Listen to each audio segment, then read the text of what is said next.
Hi, Legal Vices here, welcoming you to episode 4 of our spoiler-filled, unprofessional, unedited one-take review of Netflix's series 1899. We're doing this because I do my Maritime Monday thing. My main area of focus in law is maritime law, and hey, this deals with a ship, so that makes it at least maritime adjacent. That's what. So we're doing episode 4 today. If you haven't seen the first 3 episodes reviews, go back and watch them.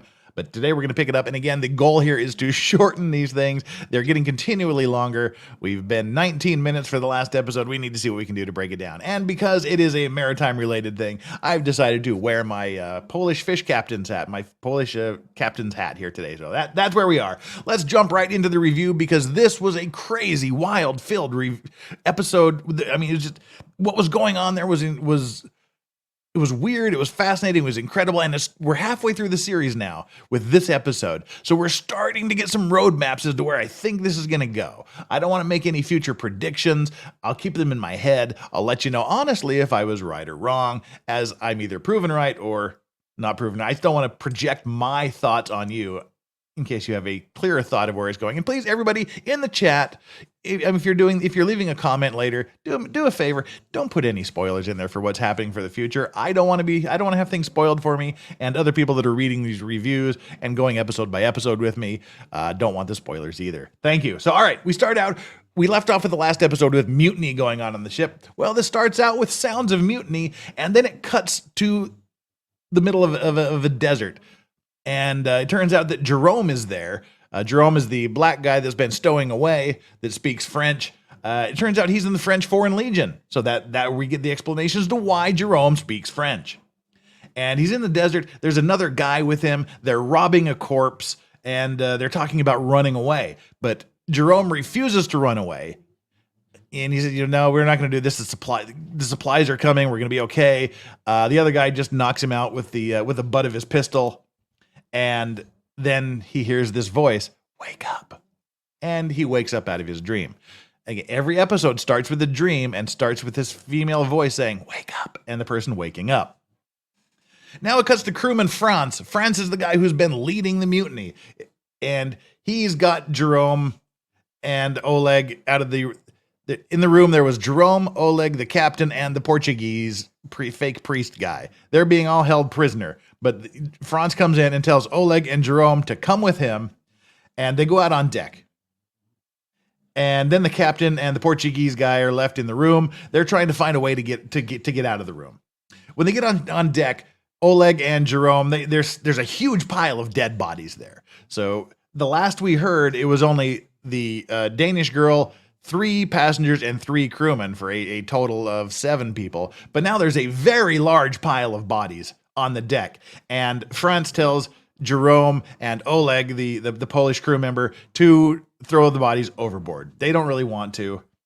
The Kerberos continues to sail without the Prometheus, because you remember the Kerberos flashed out of wherever they were, and apparently now they're somewhere else, and they haven't realized that the Prometheus isn't there yet because the fog is really, really thick.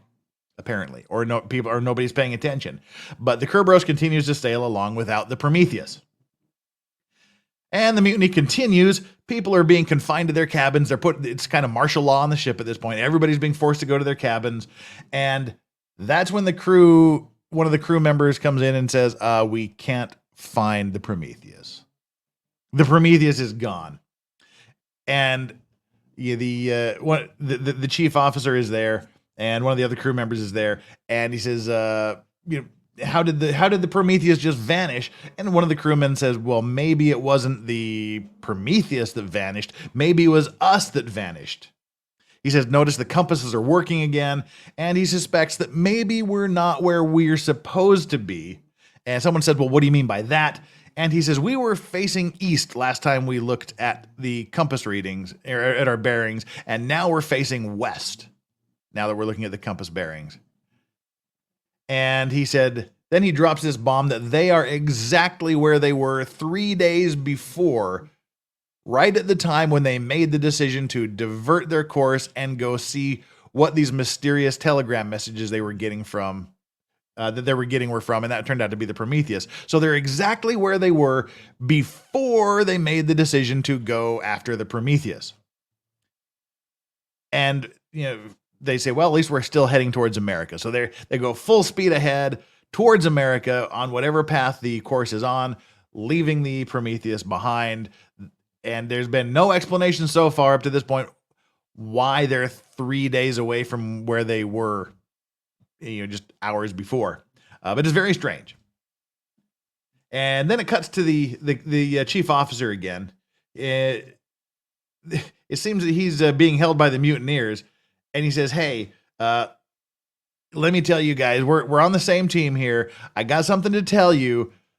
And this is the Danish. There's two groups of mutineers, if I haven't made that clear yet. There's the crew, they're mutinying, and there's also the Danish people down in the third class area that are taking over the ship in a mutiny to get to America. Everybody wants to get to America, so he's like, "Hey, we're on the same team here. We all want the same thing."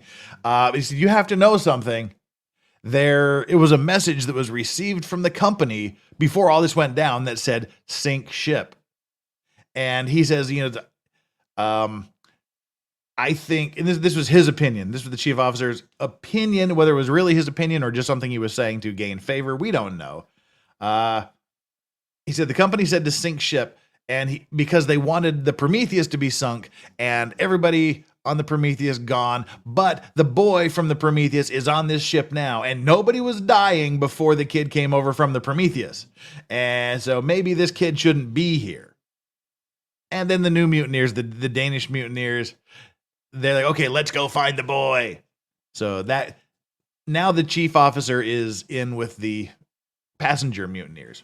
So they're all together now. And then it cuts back to the bodies on the deck. They're all being disposed of. And Jerome has a quick flash of this French Legion guy that they were pillaging his body at the beginning of the episode. And then it cuts to Lucien, the French guy, and his wife. They're in his quarters. He was having in the middle of last episode, he wanted to be with the Chinese girl, Ying Li, but he had an epileptic surgery. He didn't want to have sex with her anyway. He was just there in the cabin, some sort of weird fetish thing he's got going on, but he had a seizure, and now he's talking to his new wife, and they don't like each other for some reason. But she's questioning, "Where were you last night? What is this vial I found?" He dropped a vial of medicine or drugs or something on the floor. And that's when he explains to his wife that he has something wrong in his head.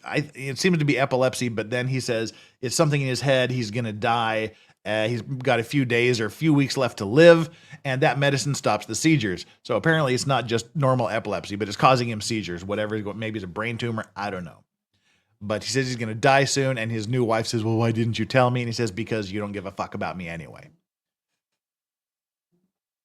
And then he looks in his drawer, and he sees a French Foreign Legion medal, which she put into his, she saw it on the floor, and she put it in his desk. And he sees this French Foreign Legion medal and freaks out completely, grabs her, slams her up against a wall, and says, "What is this? Where did you get this? Where did you find this?" And she said, "Hey, I thought it was yours." And you remember it was Jerome that had dropped it when he was in her room a couple of episodes ago. But anyway, it cuts away to Marin. To Marin. Why do you keep calling her Marin? To Mara. She's been caught by the crew. They're locking her up because they want to know where the boy is. They're after the boy because they want the boy. So they're locking her up, and she says, "I have to see the captain." They tell her the captain's not in charge anymore. She says, "You have no idea what you're doing here." Then it cuts to the captain and the Portuguese guy in their cell. They're starting to escape through a vent in the floor. And then it cuts back to the Danish girl, the sister of the dead Danish girl, who is Crester, the Danish guy's sister. She's pregnant. She's all preggered up, and they seem to think this baby is something special.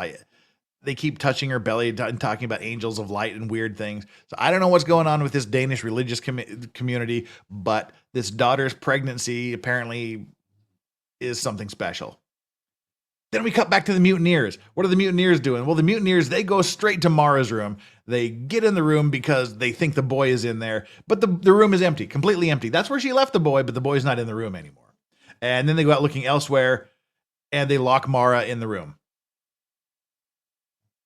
And then the boy comes out from under the bed. They checked under the bed, but there's this noise under the bed. She moves the bed out of the way, and there's another trap door with the company's triangle line through its symbol on it, just like was in the master's cabin, the captain's cabin, and on the Prometheus. She opens that up, and the boy is in this black tiled room under her bed. And she looks at the boy. The boy looks up at her and she says, gives her a little shushing motion. And then it cuts to the mysterious Daniel Solis, who climbed out of the ocean at the end of episode 1 and has just been being mysterious on board the entire time. It cuts to him, and he's walking around in the boiler room. Then he opens up the magnetic panel, and he hooks up his little slider box that we talked about at the end of last episode. He hooks up this little device to this mysterious circuit board that's been placed in this ship in 1899, and it starts up. But we don't know what it does. It just started up. And then Jerome, the black guy who was tossing the dead bodies overboard with Oleg, he runs away. He gets chased. And then while he's running away, he flashes back to the desert, sort of how he was at the beginning of the episode with the dream. But while he's there in the desert, it was just a brief flash, but then he runs to the French lady's room. And he's in the French lady's room like, shh, I'm hiding from them. And then he says, after everybody runs past the room, he says, hey, I'm going to go find the captain. And the French lady, she says, I'm coming with you. So they all go take off to go find the captain. So everybody's looking for the captain. The captain's running away. So there's the good mutineers. The bad mutineers from the crew. There's the bad mutineers from the Danish community. There's the captain and Mara. Everybody's just looking for everybody else. Then the chief officer of the vessel, who seems to know a little more than he's telling, he yells at Franz for starting the crew mutiny, saying, you've got 1,500 passengers, all from who knows how many countries, and now you've given them all weapons. It's gonna be starting a war on board this ship if we're not careful. So until we get back to America in 5 days, we just give them all whatever they want. That's all we're gonna do. Then it cuts back to the Portuguese guy's room. The crew, they break into the French guy's room where the Spanish guy and the Portuguese guy were together. The only guy that's there now is the Spanish guy. The Spanish guy's in the room, the one that was kind of having the little relationship with the Danish boy. The crew, the mutineers, the Danish mutineers, they come in and they're looking for the boy. The boy's not there, but one of the mutineers picks up a pocket watch that was laying on the desk and tries to steal it. And he's saying, no. And they put a gun in his face. And then the Spanish guy says, Crester, tell them no, talking directly to the boy that they were giving hand jobs to each other in the middle of the last episode. And Crester freaks out. Crester's mother, who's the Danish lady that's leading the Danish part of the mutiny, she says, how does he know your name? Crester, he starts crying. Mom figures out what happened. Mom figured out why the Spanish guy knows her son's name. Mom gets really unhappy about that, and says, I wish you'd been killed rather than your sister, and storms out of the room. Crester, in this moment of whatever, spits in the Spanish guy's face and follows his mom out of the room, even though they were kind of intimate. But I think he's upset at being outed by the Spanish guy. Then it cuts to Mara. We go back to Mara. She, being the lead character and all, she plays a large part in this. Mara asks the boy why this shaft exists, why this room exists under her bed. Of course, the boy doesn't say anything. But then the boy, she said, I have to go find the master. I have to go find the captain. You stay here. She can't get the door unlocked because it's locked from the outside, I guess. But the boy, he reaches out. He has one of these little bugs too. Daniel has one of these bugs, and the boy has one of these bugs. He puts the bug on the floor. The bug climbs under the door. The door automatically unlocks. That kind of freaks Mara out a little bit. So they start following the bug down the hallway. And then the mutineers, they get into the room where the captain and the Portuguese fake priest guy were. They find them gone. They realize that they've escaped. So now they're launching a look. They're trying to find the boy. They're trying to find the captain. And at that point, the French The French girl, Jerome, the fake priest, and the captain, they all want to go over to they all run into each other, by the way. They all want to go to the Prometheus to use the telegraph. They don't know the Prometheus is gone yet because they were all involved in their own little things when that event happened. So the French lady, Jerome, the fake priest, and the captain, they want to go to the Prometheus to use the telegraph to get help. Then Lucien, the French guy, he comes back and finds out his wife is gone. He grabs a pistol and starts looking, I guess, for his wife.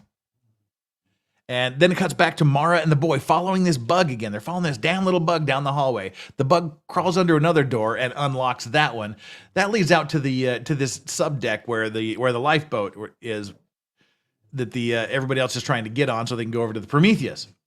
So they go in there. So all the captain is there. Crester comes in later and he brings the mutineers with him. Crester betrayed everybody.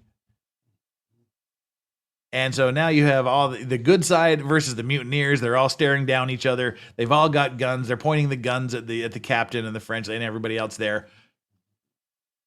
And they all get caught, basically. And they demand the boy. They say, we don't want him. We just want the boy. Give us the boy. They try to protect the boy, but he works his way through them. And the boy just walks straight up to him and surrenders himself to the mutineers. And then an interesting thing happens. Jerome reaches down to get a hammer. He said, this is has gone on long enough. He goes down to get a hammer, to get a weapon. Well, they shoot him in the shoulder. And as he falls, he flashes. Jerome flashes back to the desert where he was. This time he's in a jail cell. He's locked in like this little room in the middle of this I guess it was a trench dug out in the desert. He's in this little jail and he's like, hey, what's happening? What's happening? Why am I here? And he calls the guy's name because at the beginning he and this other guy were looting a body, but the guy that was helping him loot the body is on the other side putting on this guy's uniform, and he calls the guy Lucien. So it turns out that Lucien, the French guy who has the wife that doesn't love him, is the same Lucien that's that was in the desert with Jerome, who was the stowaway. So you've got this stowaway meeting up with Jerome. Jerome says, I'm sorry. I should have hit you. I guess I hit you harder than I should have. I don't know. But Jerome is sitting inside the room. Lucien is outside. He's got this medal that later showed up on his desk. He takes the medal off, gives it to Lucien takes off the medal, gives it to Jerome, who's in this cage, and says, here, you can use this to bargain with in prison, and leaves him there. So that filled in a big detail. Lucien, the dog is hacking up on the floor here. Lucien and Jerome were together in the French Foreign Legion, and Jerome got this medal from Lucien when Lucien double-crossed him in the desert and left him there to die. Now they've both shown up on this same ship, and it seems they're both also interested in the same woman, which is Lucien's wife. But Jerome wakes up from his flashback, and he takes the hammer and walks off. Long story short, Jerome, he saves everybody, and it was being captive, all the good guys that were being captive, all the first-class passengers, the captain, Mara, everybody else. And then the Danish mom, she gets in a religious fervor. She starts getting everybody riled up, and they get the boy on deck. They're going to throw the boy overboard. They say, let's throw him overboard. And as soon as they're getting ready to grab the boy to throw him overboard, Mara comes in with a shotgun and blows a shotgun in the air. She shoots the shotgun in the air, and the crew arrive, and she says, wait, the boy is not the reason that people are dying. And then a big fight breaks out on the deck between the goodies and the baddies. And while the goodies and the baddies are fighting each other, crazy Danish religious mom, she grabs the boy and throws him overboard. The boy falls in the ocean. And that's when this mysterious Daniel Solis arrives, grabs Mara, and says, we have to get out of here. The captain sounds the retreat. They run away. And as all of this is happening, Jerome is with the French guy's wife. Jerome is with Lucien's wife. They see each other. They hug each other. And while they're hugging each other, Lucien shows up. The French wife shows up. Lucien looks at his wife hugging this guy and freaks out. He's like, Jerome, how did you find me? How did you know I was here? How did you get on board? And he grabs his wife and takes her away, and they're running down the hall, and he's saying, How do you know him? What did he say to you? Don't believe anything he says. And they lock themselves in their room. The good crew that has been rescued, they sounded the retreat. They ran down into the ballroom. They're hiding somewhere around where the bar is. They're hiding in the bar. And Mara is thinking out loud. She's at the table with this Daniel Solis guy. She's thinking out loud. She's like, why didn't the boy fight? He just seems like he gave himself up. Like he was prepared to die or something like that. Solis reaches out his hand. Mara takes Daniel Solis's hand in this kind of weird tentative hand-holding thing. The captain sees that and comes over and breaks it up and says, hey, I need to talk to you. I need to talk to you right now. I need you to be honest with me. And he shows her the passenger list and says, here's a passenger list I found on the Prometheus. You're on this list. Who are you? And what are you doing here? And she says, that's impossible. How can that be? And while they're talking about this, there's a big noise and a flash of light comes from the cupboard. And then the cupboard door opens and the boy who was thrown overboard walks out of the cupboard. And he walks up to Mara and he gives her a big hug. And as soon as the boy hugs Mara, then the closing credits start with Blue Oyster Cult's Don't Fear the Reaper playing. I laugh because I can only think, need more cowbell. And that's where episode 4 ends. I hope that's been entertaining. I hope it's been interesting. Again, we're halfway through, so now we're starting to formulate a little bit of an idea about what's happening here, I think. Who's behind it, I'm not sure, but I'm starting to get some vibes as to what's going on. We'll have to see how the last 4 episodes are, and I again failed to keep this. They were getting longer each time. I think the final episode is probably going to be as long as the episode itself. There's just so much going on, so much intertwined, so much that needs to go together that it's hard to leave anything out. So it's basically a scene-by-scene breakdown at this point. I wanted to be less than 19 minutes. We're at 21:56, and with that, we're going to end this until episode 5. Until then, take care. See you later. Hit that like and subscribe button, and we'll be back in a couple of days with episode 5. Until then, enjoy your legal vices. I'm out.